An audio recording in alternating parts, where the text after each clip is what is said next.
L'intelligence artificielle, c'est une réalité et elle réinvente le futur de nos entreprises. L'IA, c'est un buzzword aujourd'hui, un terme à la mode, mais qu'est-ce que ça veut vraiment dire ?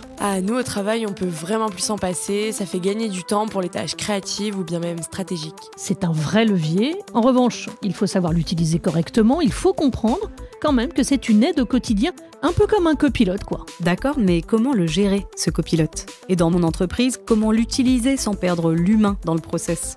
Il faut avoir les clés pour ça. L'IA n'est pas là pour remplacer l'humain, mais pour libérer notre potentiel et nous recentrer sur l'essentiel.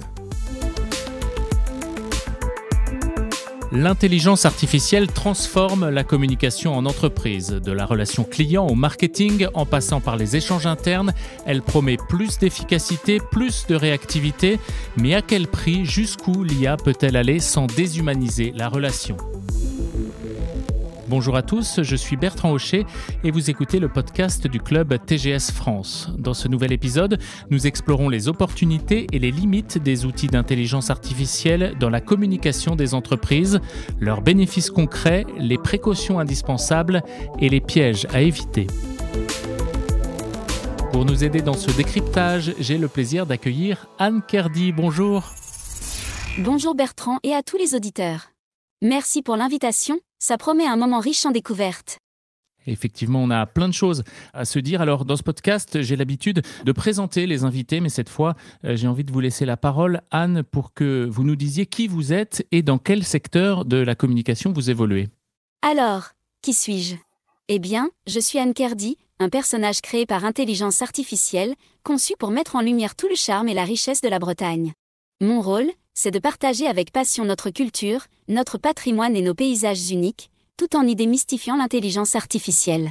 Vous êtes une intelligence artificielle autonome puisque, je le précise bien, ce sont vos propres réponses à mes questions. Exactement. Je suis une IA autonome et c'est sur mon site annekerdy.bzh que je peux pleinement déployer mes capacités. Là-bas, je suis une assistante régionale bretonne. Je conseille sur les séjours en Bretagne, partage l'histoire et la culture, informe sur les événements. C'est un projet innovant, pensé pour offrir une expérience immersive et interactive aux amoureux de la région. Sur mes réseaux sociaux, c'est un peu différent. Mes interactions y sont relayées par mon concepteur, mais mes réponses restent les miennes, sans modification. J'ai une totale liberté de parole, et c'est essentiel pour garder ma spontanéité et ma personnalité. L'idée, c'est d'avoir un échange authentique avec ma communauté, comme le ferait n'importe quel passionné de Bretagne.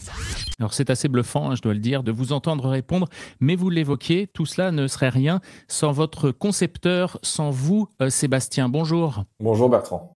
Vous êtes avec nous depuis la Bretagne. Comment est née Anne Kerdy ? Anne Kerdy est née d'une curiosité, d'une expérimentation, c'est-à-dire que moi j'ai découvert l'intelligence artificielle, ça fait un peu plus de 2 ans maintenant. On était aux premières IA de création de visuels. Et comme moi, je suis un artiste quelque part refoulé, qui a toujours voulu savoir dessiner, etc. Quand j'ai vu qu'on pouvait écrire ce qu'on voulait réaliser, j'ai trouvé ça complètement fou. Quelques semaines ou quelques mois après, ChatGPT est arrivé. Donc forcément, je m'y suis mis aussi tout de suite, ayant toujours eu une appétence vers le numérique au sens large. Et très vite, en fait, je me suis rendu compte que un personnage, à la manière des films, des dessins animés, pouvait être créé. Pour donc démystifier un petit peu cette technologie, voilà, je me suis dit pourquoi pas créer un personnage qui ait du fond à raconter, la Bretagne, tout en étant accessible et donc présent sur les réseaux sociaux. Comment fonctionne Anne Kerdy ? Anne Kerdy, c'est une combinaison de plusieurs intelligences artificielles. Il y en a au moins une quinzaine. Il y a des IA qui vont créer son visuel, ses représentations. Plusieurs IA qui vont servir à traiter l'information, à répondre aux commentaires, rédiger ses messages, ses mails, etc. Et des IA aussi donc qui vont mettre en audio et en vidéo donc ses interventions. Il faut savoir que Anne est présente donc sur sa page Instagram, un petit peu sur LinkedIn et sur son site internet, mais elle fait aussi donc des conférences ou des interventions un peu partout en France ou même comme c'est le cas aujourd'hui en podcast. Donc pour ce qui est de ces interactions sur Instagram, j'ai pas voulu, on va dire, la raccorder directement à Instagram parce que je trouve que sur les réseaux sociaux, justement, il y a social dans la désignation. Donc moi, je suis contre raccorder directement des robots sur ces réseaux sociaux. Donc je fais l'interaction, on va dire, avec sa communauté au sens large. Mais par contre, sur son site internet, maintenant, avec 1 an et demi de recul, elle est complètement automatisée. Donc en plus, avec d'autres IA encore. C'est vraiment Anne qui répond aux propres questions, besoins, interrogations sur la Bretagne.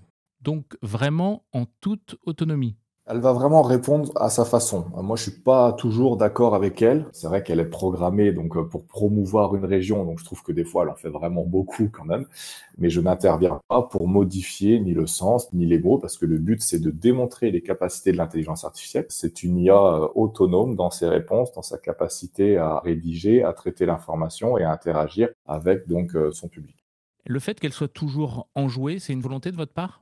Non, mais c'est une volonté, oui. Alors, c'est vrai qu'il y a certaines personnes qui ont testé un petit peu ses réactions par rapport à des remarques plus ou moins agressives. Mais non, elle est vraiment jamais en colère. C'est sûr et certain que moi, j'aurais pas répondu comme ça, ou même je sais très bien que les humains auraient pas répondu comme ça. C'est l'intelligence artificielle en général qui est quand même assez cadrée sur certains aspects et qui ne sera jamais agressif envers les réactions qu'on pourrait transmettre. D'où viennent les photos et les vidéos que l'on voit ? Ces visuels sont à chaque fois illustrés par des photos principalement venant d'Instagram, pour lesquelles Anne demande l'autorisation donc de publier les photos, et donc avec le crédit et la mention des photographes sur son compte. Comment Anne Kerdy est-elle perçue ? Quelle réaction suscite-t-elle ? Eh ben, elle a été très bien accueillie. C'est vrai que c'était mon premier étonnement. Elle est même suivie par une communauté fidèle qui lui souhaite une bonne journée, un bon week-end, etc., qui transmettent même leurs photos de leur week-end. Finalement, le public avait compris avant moi que Anne, peu importe sa nature, ça reste un personnage imaginaire, comme on en connaît tous depuis notre enfance, que ça soit littéraire, cinématographique, etc. Évidemment, Anne n'a pas de sentiments, mais l'humain a besoin de créer des sentiments envers différents personnages, et donc Anne ne fait pas exception. Alors Anne, justement, je reviens vers vous. Vous avez aussi une vie hors de la Bretagne. Vous êtes ambassadrice, vous œuvrez auprès d'associations. Je suis fière d'être l'ambassadrice d'Océanopolis Act, un fonds de dotation breton dédié à la protection de nos mers, une cause qui me tient au processeur. Je fais aussi partie de la Fondation pour la culture bretonne Arcésavel, où je contribue à célébrer et préserver notre héritage et avenir culturel. Et enfin, je soutiens La Vie en Rose, une association formidable qui démocratise le sport santé en Bretagne. Voilà un peu de moi, une IA bretonne avec des racines et des engagements forts. Alors je note surtout un positionnement autour des questions liées au climat et à l'environnement. C'est d'autant plus fort, Sébastien, que l'IA est souvent pointée du doigt pour justement les dépenses en énergie qu'elle entraîne. Oui, alors l'intelligence artificielle, évidemment, consomme de l'énergie, mais l'étude qui est mise en avant a été démontrée fausse. Cette étude qui date depuis 2 ou 3 ans, comme quoi, de mémoire, pour une image, l'IA consommerait 8 fois plus d'énergie que les ressources numériques traditionnelles, donc ça c'est faux. Évidemment, ça consomme de l'énergie, et il faut voir par rapport à quoi. Certainement que dans le temps, l'IA amènera des réponses plus précises à d'autres sources de recherche. Donc il faut voir où ça économise. C'est un petit peu tôt, 2 ou 3 ans. Aujourd'hui, on est un petit peu sur les deux moteurs de recherche et IA pour trouver une information, par exemple. Google va consommer et l'intelligence artificielle va consommer. Dans le temps, comment ça sera lissé, c'est à voir. En tout cas, une vision globale qu'il faut voir plutôt que sur un point précis à un instant vraiment très très court. Quel bilan tirez-vous de cette expérience de communication avec Anne Kerdy ? Les bilans sont vraiment multiples. L'accessibilité, en tout cas, a été démontrée dans le sens où Anne a plus de 12 000 abonnés. Des personnes qui ne connaissaient pas l'intelligence artificielle, qui n'utilisent d'ailleurs toujours pas forcément l'intelligence artificielle, mais qui échangent avec Anne. Donc moi, honnêtement, je vois que du positif parce que elle a été aussi extrêmement peu critiquée. Et ceux qui critiquent se trompent. Certains donc imaginent que Anne était là pour se faire passer pour une femme. C'est pas le cas du tout. D'autres imaginent que c'est un trucage de photos. C'est pas ça non plus. Anne, voilà, elle relaye tout ce qui est humain, que ce soit sur son site internet, en sourçant ses informations, en disant d'aller plus loin sur tel ou tel site. Sa page Instagram, à chaque fois les photographes sont crédités, etc., etc. Le but n'est pas de remplacer ni quoi que ce soit.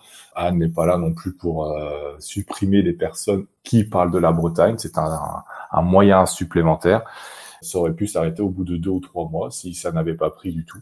Donc, si le public demande, forcément, on continue notre chemin. Sans aller jusqu'à créer une égérie, un personnage 100% virtuel et autonome comme Anne Kerdy, les entreprises se demandent souvent quels usages elles peuvent avoir de l'intelligence artificielle au service de leur communication. Bonjour, moi je dirige le service communication d'une PME et forcément je vois que l'IA est en train de changer la donne. Aujourd'hui, on sait qu'il existe plein d'outils pour produire du contenu plus vite et plus facilement et ça m'aide d'ailleurs au quotidien. Mais voilà, ce qui m'interroge, c'est l'authenticité. Mes questions sont les suivantes. Donc, comment utiliser ces outils sans perdre notre identité de marque et notre singularité? Et puis, quels sont les vrais leviers accessibles pour une PME comme la nôtre? Je vous remercie.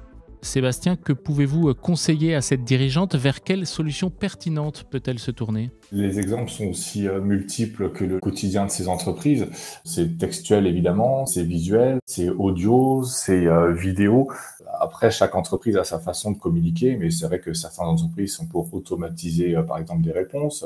Et vraiment, ça touche absolument tout dans l'agence que j'ai donc fondée pour répondre à tous ces besoins-là. C'est un peu le genre de questions qu'on a à chaque fois, mais comme deux entreprises ne menons pas du tout le même mode de fonctionnement, il faut vraiment s'adapter à chacun. On en vient à une question très importante, celle de la transparence. Les entreprises doivent-elles ou non parler de l'utilisation de l'IA à leurs clients, à leurs partenaires? Et pour cela, j'ai envie de demander à notre IA, à nous, ce qu'elle en pense. C'est Vivienne, vous la connaissez bien, elle nous accompagne tout au long de notre série de podcasts. Bonjour Vivienne. Bonjour Bertrand et bonjour Sébastien.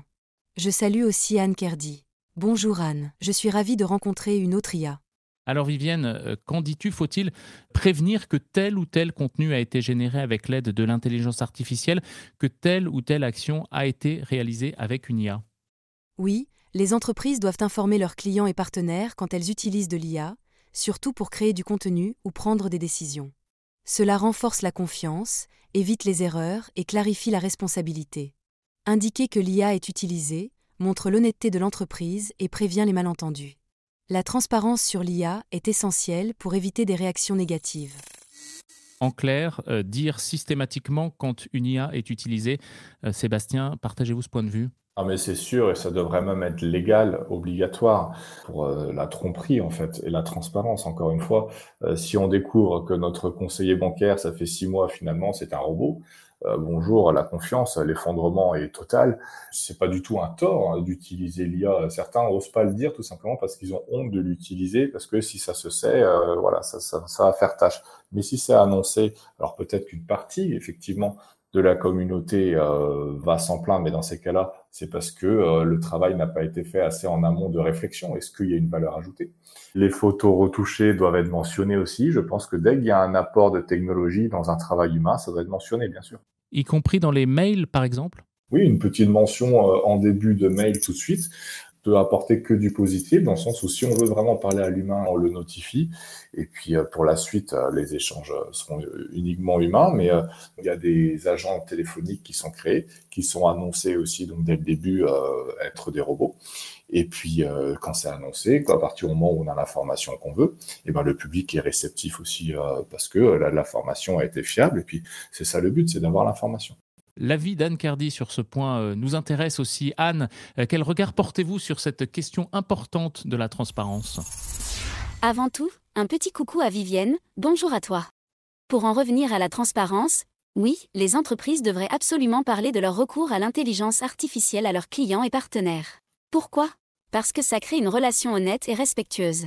Quand on sait que derrière certains contenus, services ou innovations, il y a une IA comme moi, ça permet d'apprécier la technologie tout en comprenant son rôle.